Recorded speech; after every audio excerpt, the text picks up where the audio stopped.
আমাদের ফোন অনেক দিন ব্যবহার করার কারণে আমাদের মোবাইলের মধ্যে অনেকগুলো ফোল্ডারের তৈরি হয়, যে ফোল্ডারগুলো আমরা একে একে রিমুভ করতে গেলে অনেক সময় নেয়।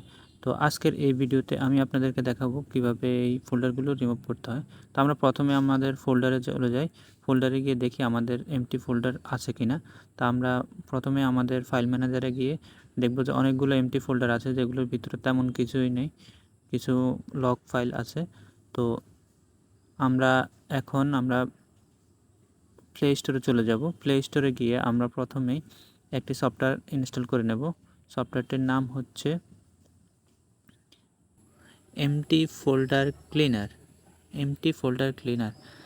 এটা লিখে সার্চ করব। সার্চ করার পর আমরা নিচে চলে আসব। এখানে দেখবেন যে একটা ব্রাশের মতো এমটি ফোল্ডার ক্লিনার নামে একটি সফটওয়্যার আছে। এটাকে ইনস্টল করব। এটা 4 MB একটা সফটওয়্যার, একবারে ছোট। আপনারা ইনস্টল করার সাথে সাথে ওপেন করতে পারবেন। ওপেন করার পর আপনারা একটু ওয়েট করবেন। এখানে কিছু অ্যাক্সেস চাইবে, এই অ্যাক্সেসগুলো দিয়ে দেবেন। অ্যালাউ। এখানে আপনার storage, RAM, temperature, battery percentage এগুলো দেখাবে। তো আমরা এগুলো কিছু না করে আমরা ব্যাগে চলে যাব। ব্যাগে এসে স্টার্ট টু ক্লিনে ক্লিক করব। ক্লিক করার সাথে সাথে আমাদের ফোল্ডারগুলো স্ক্যান করা শুরু করবে এবং যে এমটি ফোল্ডারগুলো আছে সেগুলো ডিলিট করে দেবে এক ক্লিকে।